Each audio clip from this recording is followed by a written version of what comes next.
Web sederhana bagian 6, pengenalan selektor pada CSS bersama saya, Wirya Saputra. Apa itu selektor? Selektor adalah penamaan yang digunakan untuk mempermudah pencarian dan pengubahan properti pada struktur HTML. Selektor dibagi menjadi 3. Ada yang namanya selektor untuk elemen HTML, ada ID selektor, dan ada class selektor. Untuk lebih mudahnya, saya telah membuat tabel akses selektor. Untuk penamaan di HTML, elemen selektor langsung dinamakan H1, P, IMG, tabel, ataupun semua elemen HTML yang ditampilkan dalam body. Maka ketika akses di CSS, langsung diakses nama elemennya.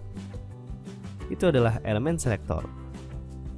Sedangkan untuk kelas, Anda harus menambahkan atribut kelas pada HTML, dan Anda membutuhkan titik di depan nama kelas ketika Anda ingin mengaksesnya pada CSS.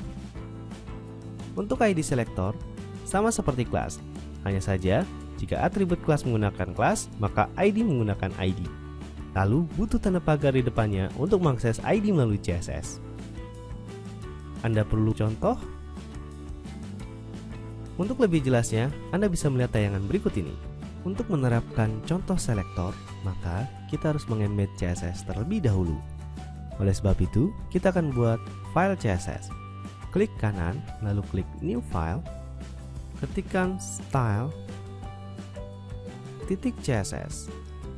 Pada bab pengenalan CSS, saya telah mengajarkan kepada Anda 3 cara untuk mengembed CSS pada HTML. Dan sekarang kita akan menggunakan external CSS. Caranya Anda masih ingat? Cukup menggunakan tag link. Kemudian saya akan memilih style.css seperti ini. Kemudian kita akan memberikan nama. Dan sebelumnya di titik terluar atau di halaman paling luar, maka ada yang namanya div. Kemudian ini untuk outer wrapper atau untuk container. Supaya Anda tidak bingung, maka saya akan membuatnya sebagai outer wrapper, dan saya akan menamakannya sebagai class.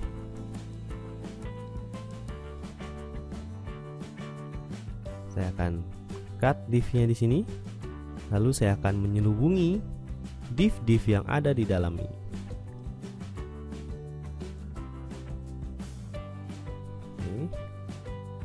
Sekarang, ini adalah header, maka saya akan menamakannya sebagai header.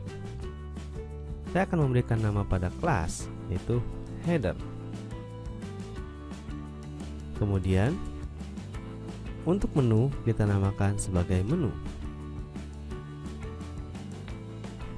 Lalu, konten kita namakan sebagai konten.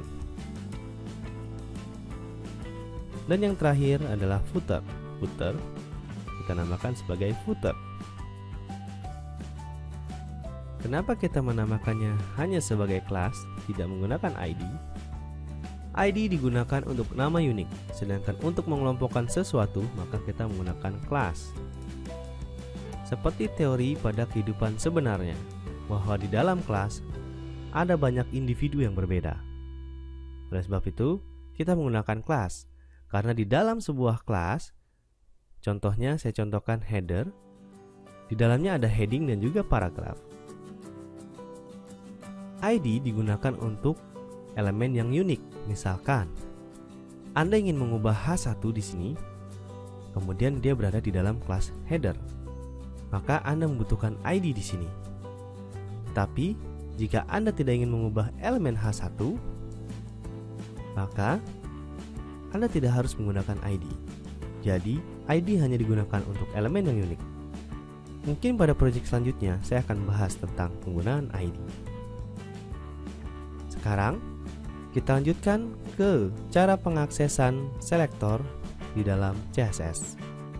Kita telah membuat outer wrapper, header, menu, konten, dan footer. Sekarang kita akan buat di CSS. Pertama, saya akan mulai dengan elemen selektor terlebih dahulu. Elemen selektor. Dan di sini untuk elemen selektor saya biasanya mengetikkan body, karena kita akan mengatur body nantinya. Kemudian saya akan membuat normalisasi, yaitu dengan H1, H2, H3, kemudian biasanya UL, OL, kemudian P, kemudian Li. Saya set nanti marginnya ke 0 dan paddingnya ke 0, tapi kita akan bahas pada bab padding. Sekarang saatnya kita bahas kelas selektor. Untuk kelas selektor, maka kita akses apa saja kelas yang telah kita buat. Pertama, outer wrapper seperti ini. Kemudian kita set lagi.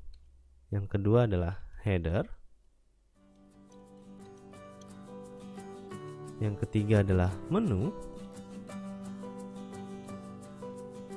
Yang keempat adalah konten. Yang kelima adalah footer. Sekarang kita akan cek. Kita akan coba live review.